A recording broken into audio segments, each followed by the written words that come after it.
Hello and welcome once again to Jacob's Toys. Please do like, share, subscribe, all those things. All supports the channel is very much appreciated. Issue 60 of the Fan Home Build Your Own Transformers Optimus Prime. 60 issues deep, and this thing is looking huge. Every single time you get a magazine which gives you character bios, it tells you about the movies, the animated films, the comic books, the cartoons, of course the retro figure line as well, gives you character bios and all sorts of stuff. And at the back of the book you have a step-by-step instruction manual on the parts that you received in this issue. Now you can see there the pieces that I've received. It's not a huge amount.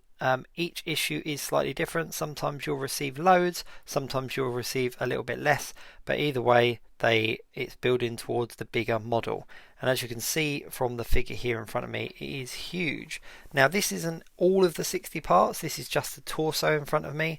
I've also got a fully completed leg, I've also got the head and a couple of other little bits here and there. This is really just detailing bits. Now one of the questions I get asked a lot of the time is, does the model transform? No, it doesn't transform, which might seem a little bit counterproductive considering it's a transformer, but it is more of a display piece. This thing has lights, it has sounds, it has a remote control so you can operate it from afar. It is a big, heavy, part plastic, part die cast, articulated, light up, sounds included, all the rest of it, model. And I'm okay with that. I'm cool with that. I would much rather have a more detailed figure than a transforming one. Yes, it would be very cool for this to transform, but if I'm completely honest, the amount of ingenuity that's gone into the design of this figure for it to transform would be an almost near impossible task to have all these parts moving. And I think you would have to substitute some of the quality of the work and quality of the detail in order to have those bits kind of fold and transform and stuff. And I would much rather have a big centerpiece model. Now this is without doubt going to be a centerpiece for any collection. We are 60 issues deep. We're about maybe halfway, just over halfway through building it. And this thing is huge. It's part die cast, it's part plastic, and as I said, it's got a load of lights and sounds as well. Now if you're not a master builder, that's not a problem. If you follow the instructions in the back of the book, you can't go far wrong as long as you make sure that you're either reading them, following the pictures, whatever it is that suits you.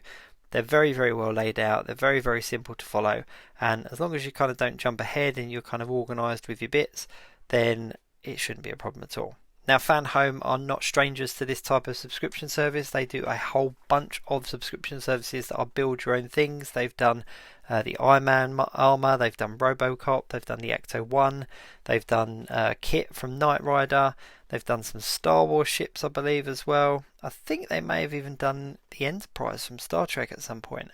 But as well as building kits, they also do collection kits. So they've done the cars from Fast and Furious, they've done the Marvel figurine collection, and they've most recently launched the Marvel movie MCU kind of masks. I can't remember what the exact terminology of it is, but do go and check out Fan Home's website for all the details on the subscription services that they offer.